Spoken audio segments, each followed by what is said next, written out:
Hello, and welcome to Sobercast, where we provide AA speaker meetings and workshops in podcast format. We're an ad-free podcast, and if you enjoy listening, please help us be self-supporting by visiting Sobercast.com, look for the donate link, and drop $1 or $2 into our virtual basket. We hope you enjoyed the podcast. Have a great day. Hi, everybody. My name's Polly. I'm an alcoholic. Hey, Polly. By God's grace, in a program called Alcoholics Anonymous, I haven't had a drink since April the 11th of 1977, and for that I am eternally grateful. Woo! Just turned 33. So, God, who'd ever thunk it? Anyway, I have a home group, and that's the Third Legacy group in Bellingham, Washington. I have a sponsor, and my sponsor has a sponsor. And those are the things that I need to be a member in good standing in the rooms of Alcoholics Anonymous. However, that is not what keeps me sober, because I could have those things and not be sober. And what keeps me sober is a loving relationship with God that I farmed through the 12 steps of Alcoholics Anonymous, the 12 traditions, and the 12 concepts. And I am so excited to be here. Thank you so much. It's a pleasure to be here. It's a pleasure to share this workshop with you. What I'm going to do is I'm going to let you know about this workshop and how it started, because I was talking with somebody as I came in, and I said, well, I've been doing this workshop for 20 years. And what happened is I don't have a language of the heart with me today because I didn't want to carry it on the airplane. But what I do have is the best of Bill. And Bill's, Our Next Frontier, Emotional Sobriety, is in this book. And he titles it, it's under the love. And, but that reading changed my life. And I know exactly when I read it, because I was given that book. I was speaking in Winnipeg, and I was given the language of the heart as a gift for speaking in March of 1989. In March of 1989, I was 12 years sober. And I was still having terrible depressions, suicide ideation, all of the things that I was still having. And I could not understand why I was still having these problems. And I picked up the language of the heart. And if any of you are familiar with that book, and you go to Our Next Frontier, Emotional Sobriety, what caught my attention is right under that. It's not in the Best of Bill, but right under that is this squiggly writing says that this is a letter to a friend that Bill wrote to a friend who also had, excuse me guys, troublesome depression. And boy, that caught my attention. Like, this just seems to be my problem. Excuse me, I'm so sorry. And and it just caught my attention, and I read it instantly. And since it was a gift, I decided to read it. It's nice to do if it's a gift to read it. And that article changed my life. And I'm going to hit the highlights of that article. It's about a 3 or 4 page article, and it's a beautiful, beautiful article. Now, if you're sitting in this room and you've never had depression, boy, is my hat off to you. But if you have, then you know what I'm talking about. And you know how debilitating it is, and how immobilizing it is, and how paralyzing it is, if you've ever had that. So what happened is I was given the gift of this article. And then a year later, in 1990, it probably was earlier than that I was invited to speak at this women's conference. And I thought I was just going there to tell my story. And then a little while before I was supposed to, when they were getting ready to put the flyers and all that stuff out, she says, what are you doing the retreat on? And I'm like, excuse me? And she said, oh yeah, you're our retreat leader for the weekend. And I'm like, well, I don't think so. I think I'm just coming there to speak. And she said, oh no, you're doing the whole weekend. So I was like stunned. So what happened is, when the student's ready, the teacher appears. And God always puts it together. And what happened is I am also a member of Al-Anon, and I was talking to my Al-Anon sponsor, and I told Sally, I said, oh my God, they've asked me to do this, and she said, oh my goodness, she says, I think a woman did a workshop on emotional sobriety at Brownwood last year, and I still have the material. Isn't that amazing? And so what happened is I got the material, and some of you, I see some of you who look like might be old timers here. There's a lot of young people, which is great. But I don't know if any of you have read the book, Stools and Bottles. Okay, yeah. See, that's an old one. But it's so good. And in it, what I finally discovered was emotional sobriety was two things for me when I read the article. Faulty dependencies, depending on things other than God. And, I used to say money, men, and mansions was, if I just had that, everything would be okay. But then I realized that what I was really addicted to was approval. And I needed for you to love me at any cost. So that meant that I'll just become a chameleon and, all of the other stuff. And we have a lot of psychobabble, names for that today. I think it's nothing but pure Al-Anonism. But at any rate, we get codependency and all these kind of things which is what that is. Ask an Al-Anon, what an Al-Anon sees before her life is somebody else's life. And so I needed to live my life according to what you needed. So as an old Al-Anon friend of mine says, Polly, you're an Al-Anon who drank too much. And I'm telling you, I think there are more of us here than want to admit that that's what we are. Because I can guarantee you I was practicing an Al-Anon before I was practicing alcohol. So those were the things. So I don't know what comes first, the chicken or the egg. Who knows? All I know is that I am so grateful that God has provided these programs for us, because I'm one of those people that has had to partake of more than one. And so I'm just very grateful, and it keeps me on some kind of sanity, and I believe today that I am sane and in my right mind. But I can tell you I need to be here more today than I've ever needed to be here. And that is if this is a progressive illness, and the book tells me that, and I believe that with all my heart, then today I am more alcoholic than I was when I came here. So that tells me I need you more today than I've ever needed you. And so what happened for me is I put this workshop together. And the other thing that besides the faulty dependencies, I think the lack of emotional sobriety is the lack of 6 and 7. And that is that I maintain, hold on to, and practice my character defects. And what I need to do today is I need to be ever mindful of 6 and 7. That's kind of, when we have some sobriety for a while and these character defects keep raising their head, I believe that we need to pay big attention to those character defects. And that's what I do today. And I am not under the mistaken idea that I have the power or my sponsor has the power to remove my character defects. I know that only God has the power. But I will tell you, I do not believe that God will remove them without some help from me. And I will tell you a story about that and why I think that. As you hear this all the time, well, God did this and God did that. Poor God gets blamed for so much. And we forget that man has free will.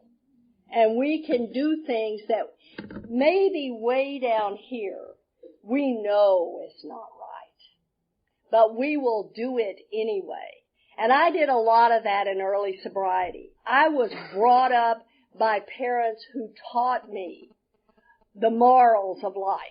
But I will assure you that I threw those aside for my own pleasures. and my own satisfaction and my own self-centeredness. And what I've learned today is that God will help me with these character defects if I am willing to help myself. And the little parable I'm going to use is this preacher was walking down the farm road, and the farmer was standing out there looking at his farm, and the preacher walked up and said, "Oh my goodness, look at the beautiful farm God has given you." And the farmer said, "Yeah, and you should have seen it when only God had it." So that tells me that there is some work required on my part. And that means that I need to constantly be practicing these steps in my life and become ever mindful of my character defects. Now I'm going to hit some of the highlights of this article. I'm not going to read it all because it's a long article. And then what you're going to hear from me is I'm going to give you, and one of the things that if you have AA history, it also says if you are considerate and care about your group and what you're doing, come being prepared. So I'm prepared. I have notes. And it's very much easier for me to have notes than to try to remember it all. And that happens to any of those of you who are like, I'm going to be 70 this year, so somehow or another the mind is just kind of, she just ain't what she used to be, okay? So, anyway, Bill wrote this article in January 1958, and he was coming up on his 24th AA birthday. So he was not a newcomer in Alcoholics Anonymous. And we were talking about that at breakfast this morning. A lot of times we come into the rooms of Alcoholics Anonymous and we get sober. And, the reason that I have had fabulous sponsorship my entire sobriety, I have had fabulous mentors. I am so grateful that I was dropped into that kind of mecca. And I can see that that's where you all are. You have that opportunity. And so did I. I got sober in Texas. I got sober in Dallas, Texas, and I lived in Hurst, Texas. And so I had that whole metroplex that I had available to me in my first years of sobriety.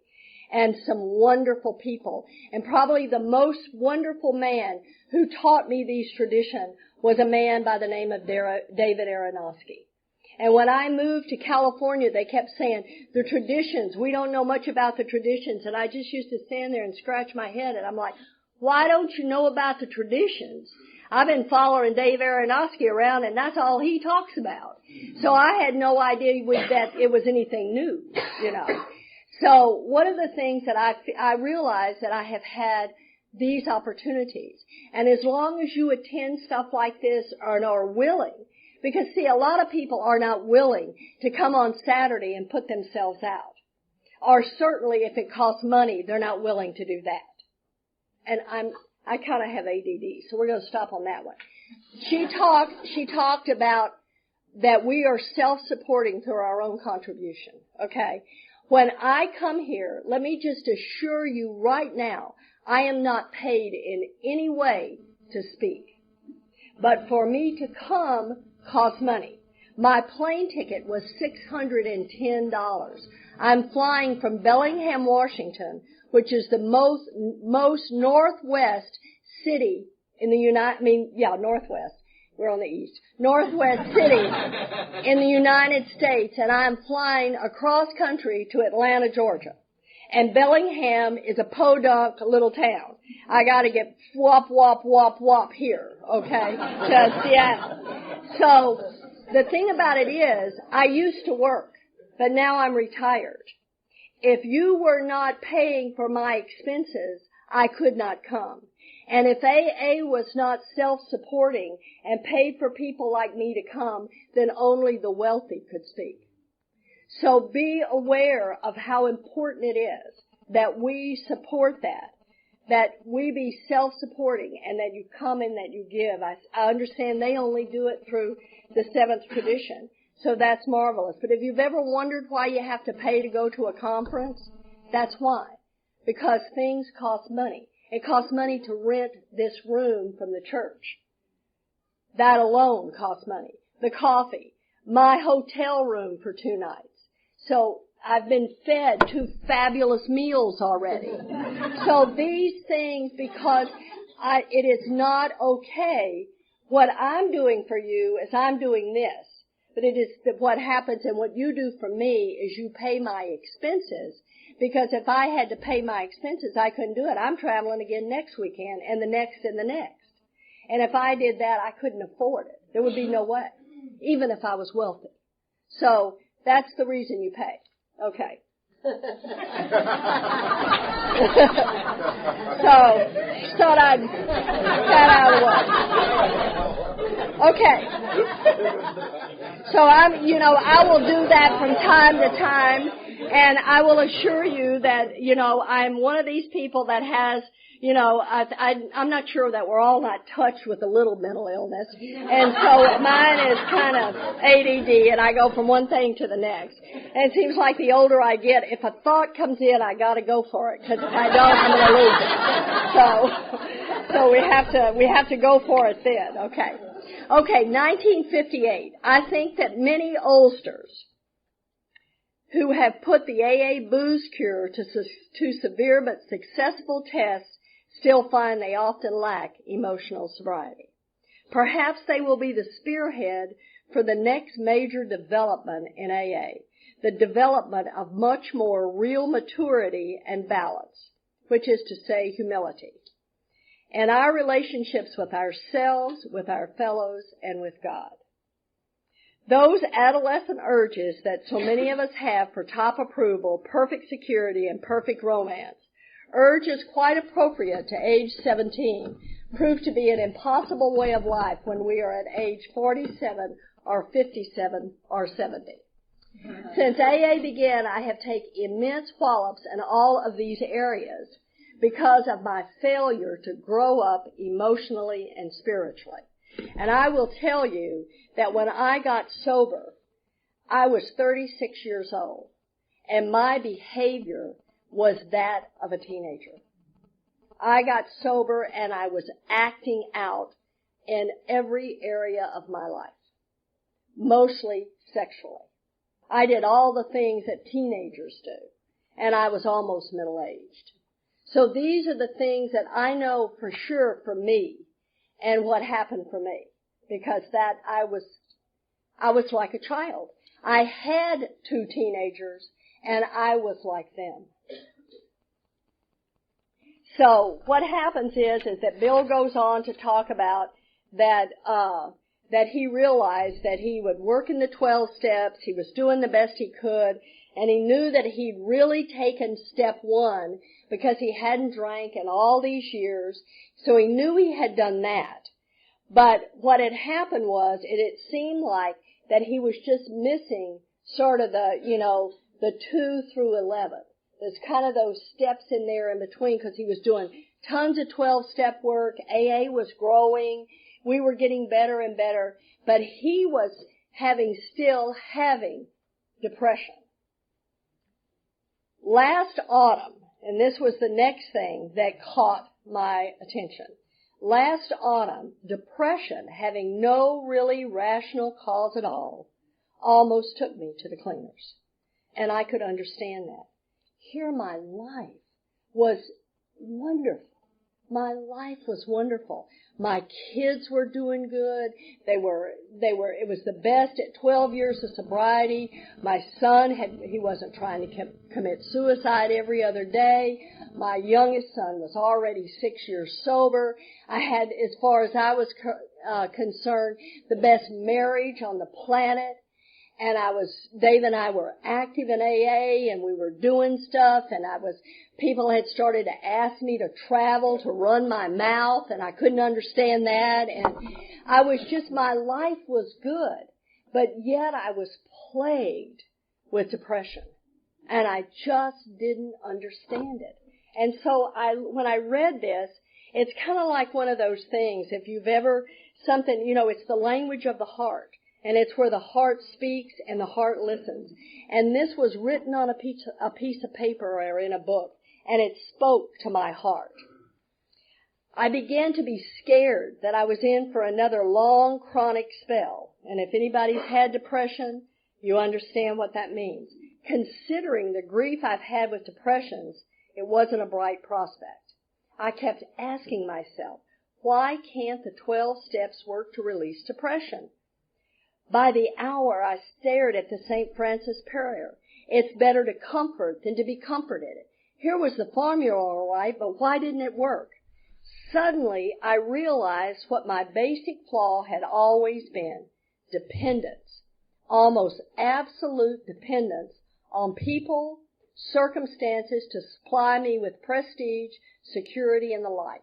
Failing to get these things according to my perfectionistic dreams and specifications, I fought for them, and when defeat came, so did my depression. And what flashed before my eyes was that I could realize that if I were standing up here and talking, or whatever I was wearing, or however I looked, if 99% of you came up to me and said, "Oh, Polly, that was a great talk, you looked really nice, blah, blah, blah, blah," and somebody came up and criticized or critiqued me in any way, I heard none of the other. I only heard the negative. And there was an old song one time called "Accentuate the Positive, Eliminate the Negative." And I think alcoholics accentuate the negative, eliminate the positive. And that's what I would do. My whole life went through me. And I could see where I had been screaming and yelling and raising Cain with my kids and husband when I was sober. And you call on the telephone and I would go, "Hi." Other words, it was so important to what you thought of me that I would absolutely sell my soul. I would not have my own beliefs for fear they didn't agree with yours, for fear that you would not accept me. Qualification for Al-Anon? I don't believe I'm the only alcoholic with that problem. Somehow I just don't believe I'm that unique.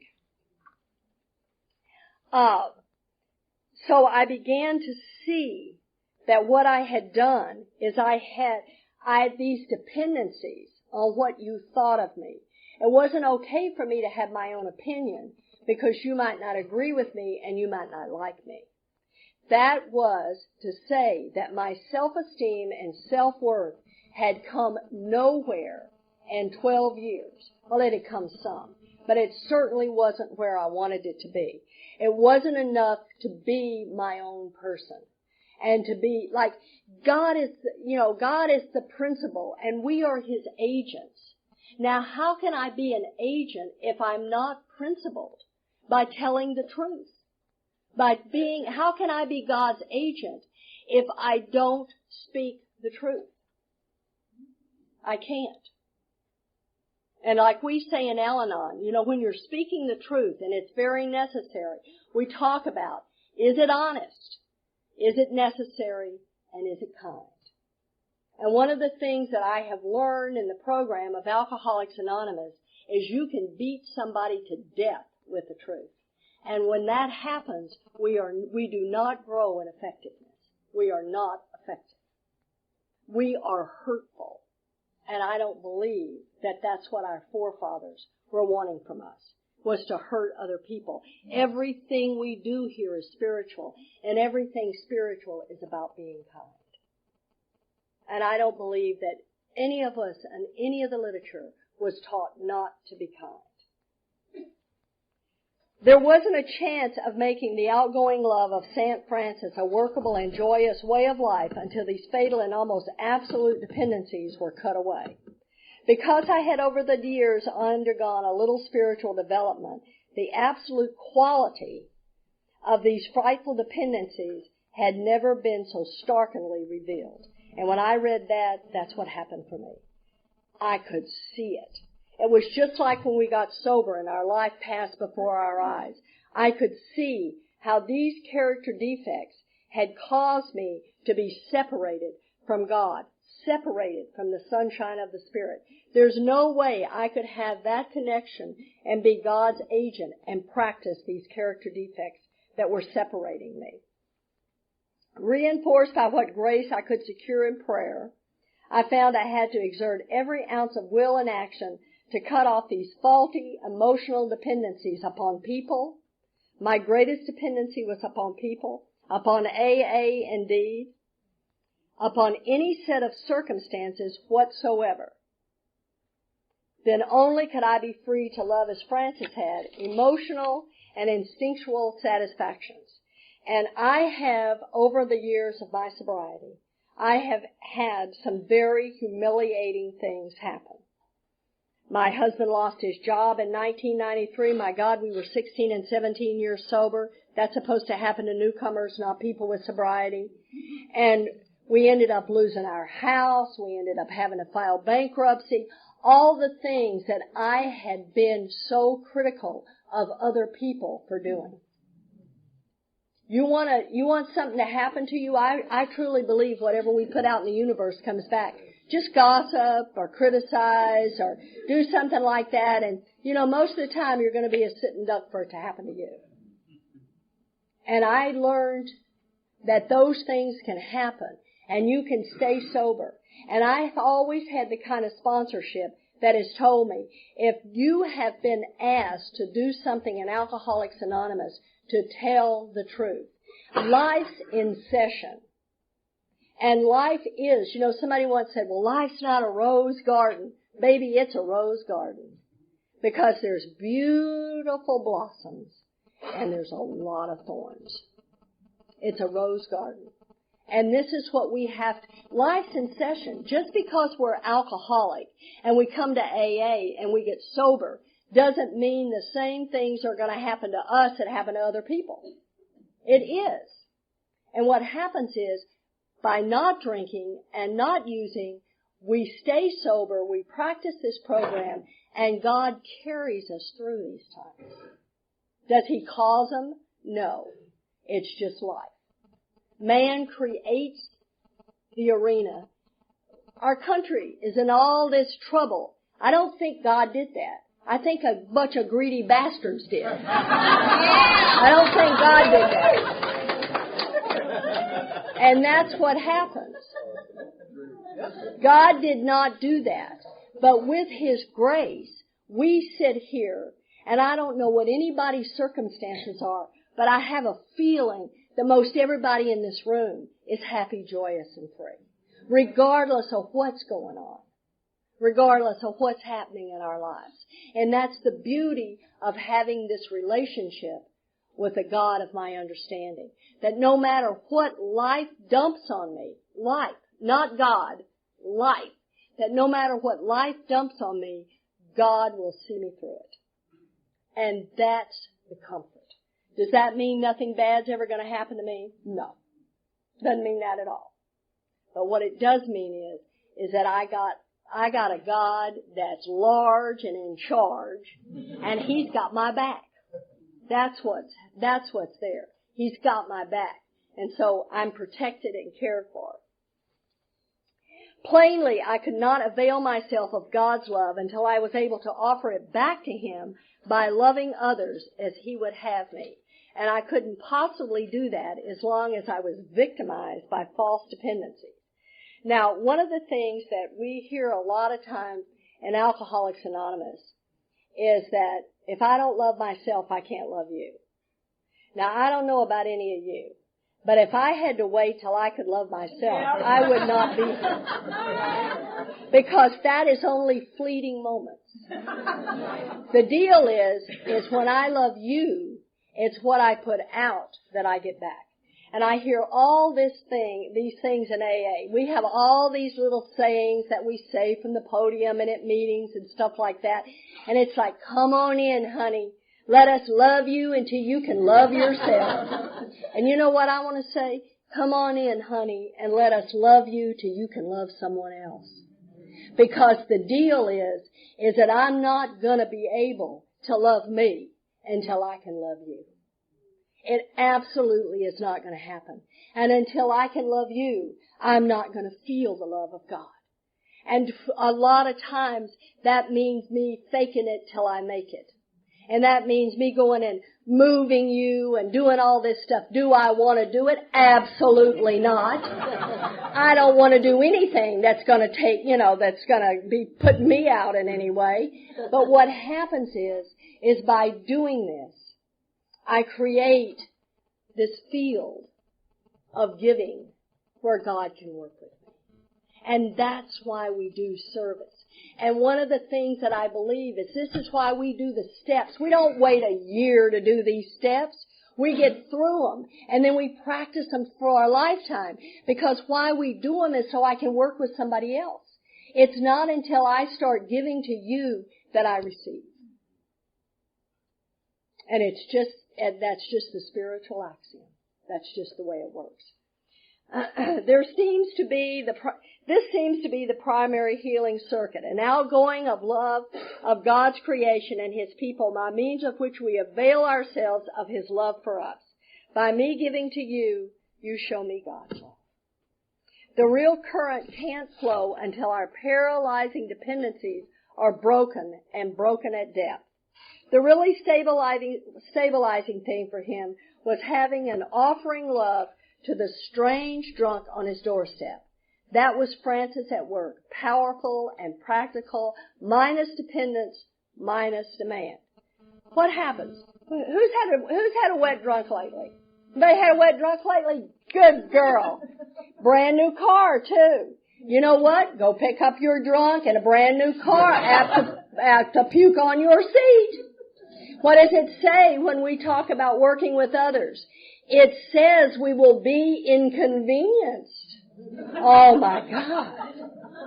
They will call us in the middle of the night. This is how it works. We have to be inconvenienced or we don't grow. We're too selfish. In the first 6 months of my sobriety, I worked hard with many alcoholics. Not a one responded. Yet this work kept me sober. And that is where your life, as Clancy says, and my life hung by a thread. Because Bill wanted to stop. Because he had no success.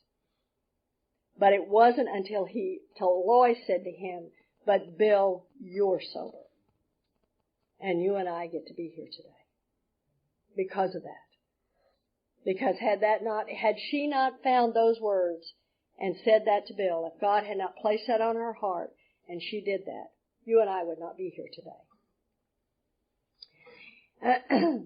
Yet this work kept me. It wasn't a question of those alcoholics giving me anything. My stability came out of trying to give, not out of demanding that I receive. Thus, I think it can work with emotional sobriety. If we examine every disturbance we have, great or small, so that means we might have to inventory. And maybe one's not enough. Maybe we need to keep it up.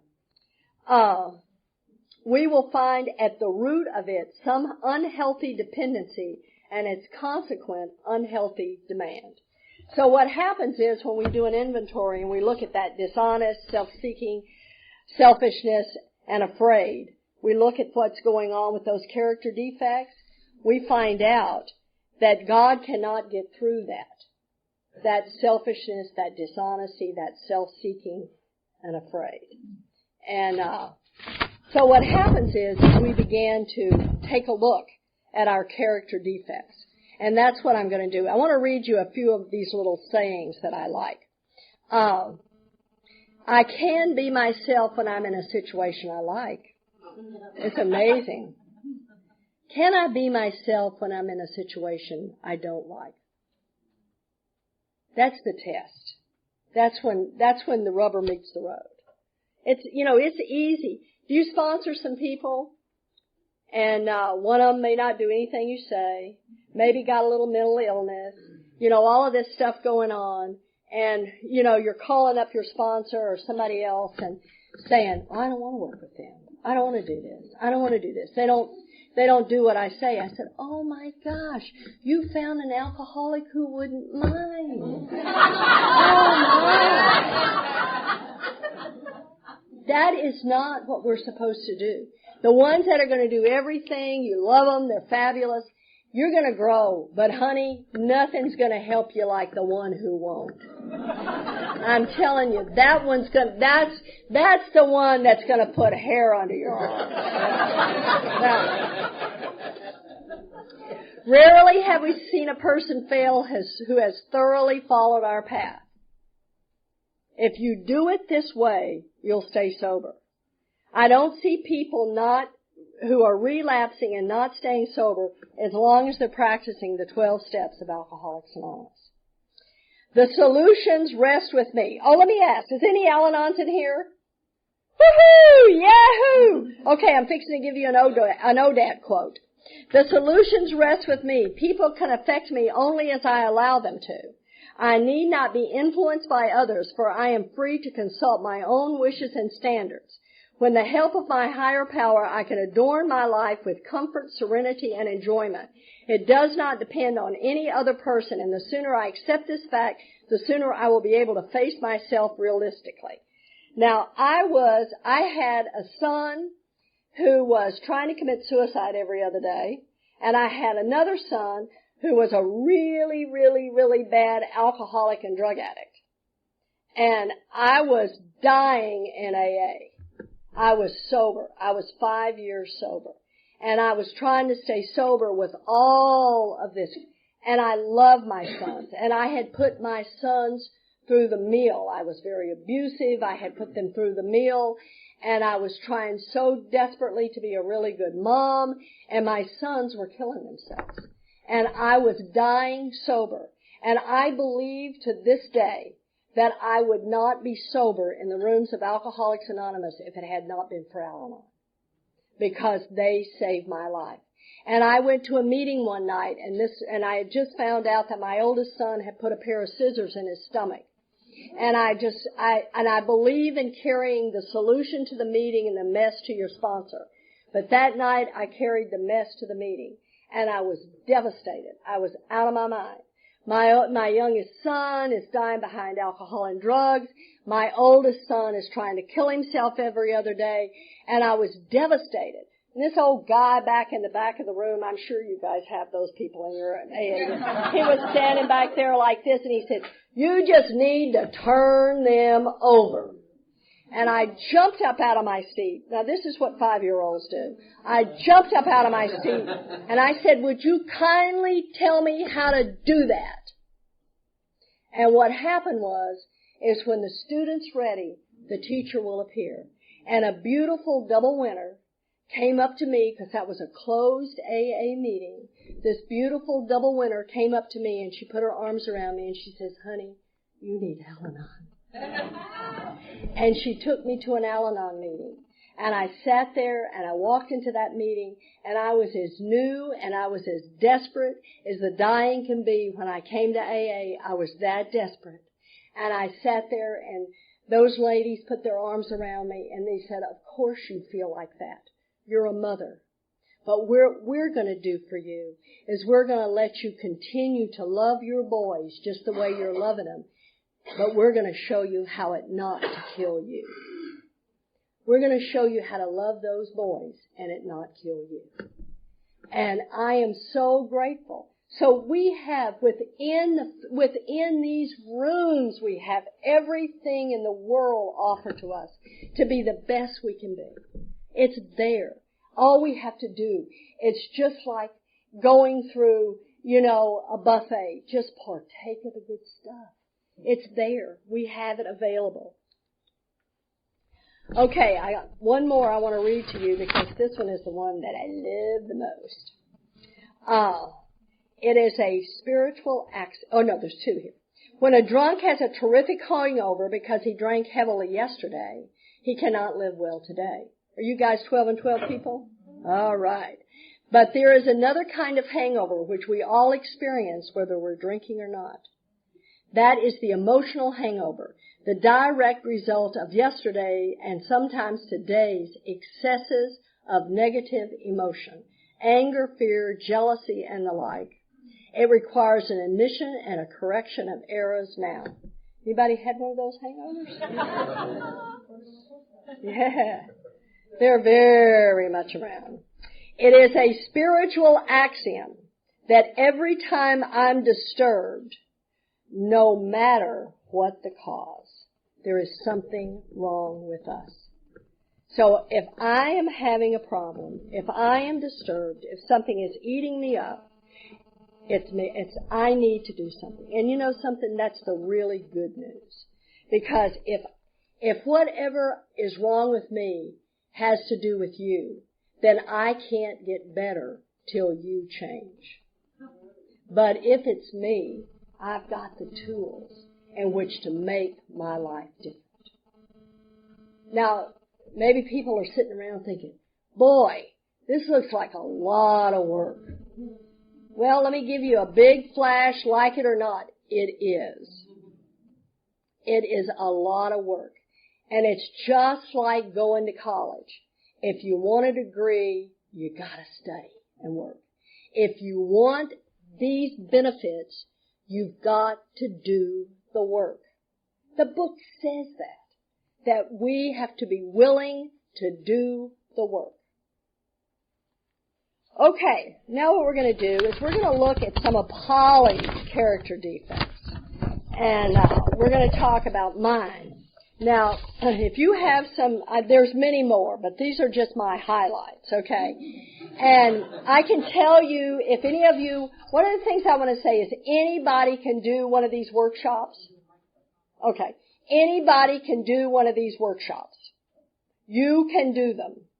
And all you have to do is just do whatever. And if you want to know about, just do it. Just do it. I'm just a personal one, okay? If I can do it, you can do it. And how did I find all these references in the big book? Anybody familiar with a concordance? We have them. Oh my gosh. They're provided for us. So if you want to know more about the book, there's great way. I'm very blessed that I have a big concordance for the 3rd edition. And but since the first 164 pages are the same, it's the same. So, okay, I'm going to quickly do anger, and so that we can kind of get, because we won't have that much time. Okay, anger, a deadly poison to sanity and serenity, a special punch to those who want to be God in their own lives. Its impact succeeds in obliterating reason and self-control. One can enjoy being a human hurricane while plunged into the depths of this emotional intoxicant. Sometimes the debris after the storm is staggering. Now, I don't know what kind of anger you have, but I can tell you what kind of anger I have. And I tell you one thing, I am not one that can go to a therapist and beat a pataka. You know, one of those things, because all that's going to do is make me madder. So what I have to do is I have to find a way. And I'm the kind of person that has rage. And my daddy was a rageaholic. And I looked at my daddy and swore I'd never be like him. And my daddy would take his anger out on my mom, but he never took it out on me. But yet he did, because I watched that. But what I did is I took it out on my 2 little boys. And you know, kids, their job is to drive you crazy. And if you're a practicing alcoholic, it's devastating to be the parent of a little child because of what we do to those children. And my rage was devastating. And my children were afraid of me, absolutely terrified of me. There is a solution. If just one whiff of anger sets up the compulsion to act on it, practice total abstinence. Restraint of pen and tongue. That's in the 12 and 12. Please, if you think it, don't necessarily say it, especially if it's hurtful. One of the things that happens is that the person that you hurt with our tongue may forgive you, but I promise you they'll never forget it. Watch what you say. This is a deadly weapon. It is a deadly weapon. If we were to live, we had to be free from anger, and that's in the big book on page 66. That does not mean we stuff anger, Because my AA sponsor says whatever goes down's got to come up. So that means I can't stuff it. I've got to be able to deal with it. Well, how do I do that? It means step 10 anger, which is 4 through 9. And I can do it that fast. What does the book say? We don't wait. We do it instantly. Pause when agitated. Do it instantly. We can make amends instantly if we are doing it on step 10. If you let it get out of hand, you might have to review it in step 11. If we don't do anything about it then, you might be on to a new 4th step. Remember, love and tolerance is our code. That's in step 10 of the big book. Should the compulsion to get the upper hand, 3rd and 5th step it. What I do is, my Creator, I ask that you take my anger, all of it. We can change those words around so that they work for us. I used to put my children in the 3rd step prayer. Take Russ and James and do with them as you would, as you will. Take them and hold them tight. The same with anger. The same with any of my character defects. We have these steps. They're at our beck and call all the time. Strength to resist taking the first drink of anger comes from daily use of the 12 steps, slogans, and a willingness to assume responsibility for one's own conduct. Somewhere along this road, I've got to learn some humility. And a beautiful man by the name of Keith Lewis, and I'm sure some of you knew who Keith was, and he was one of the finest men I have ever known. Keith used to say, to admit I'm wrong is a spiritual experience. To admit I'm wrong. Because when I admit I'm wrong, I got a chance at learning to do it differently. I've got a chance. Go take a break.